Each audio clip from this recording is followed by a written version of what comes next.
Should you draft Marvin Harrison Jr. in fantasy football this year? Well, let's talk about it. Last year, Marvin Harrison Jr. reminded me a lot of the Star Wars sequel trilogy because everyone's expectations got way out of hand for what ended up being the final product.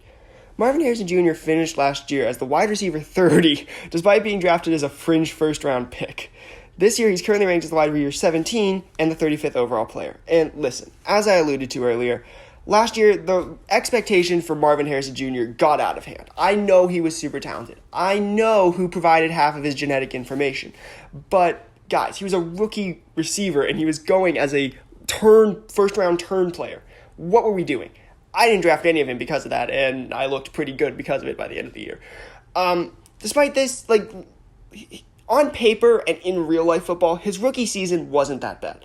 62 catches for 885 yards and 8 touchdowns isn't bad, but that only translated to 11.5 PPR points per game, which isn't what you really want. And he was also a boom-bust player, which is the bane of my existence.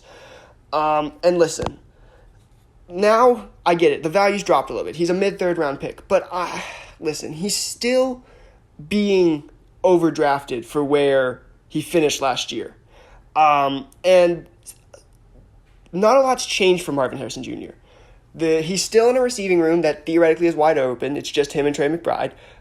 The coaching staff hasn't changed, and the quarterback's the same. And those last two things scare me because last year, we don't know how much last year was on Marvin Harrison Jr. and how much of it was just Kyler Murray hated him and the coaching staff told him to just do cardio for most of the game.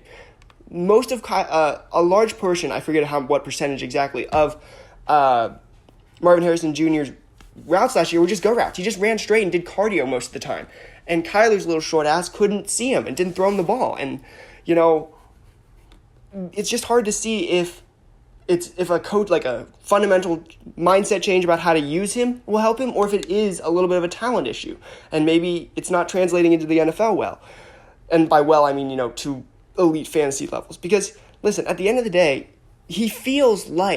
Marvin Harrison Jr. feels like a league winner. Like, he feels like the talent is still there, and he feels like a guy who should, at his ADP as an early third-round pick, end up being a league winner. But, listen, he's still being overdrafted for where he finished last year. If he goes, the wide receiver 30 right now is Jalen Waddle, who's a mid-6th-round pick. And Marvin Harrison Jr. is going 3 rounds ahead of where he finished last year. So you're still predicting a jump. And because of that, I can't really give him a grade above a B- because he's still a player where you're projecting.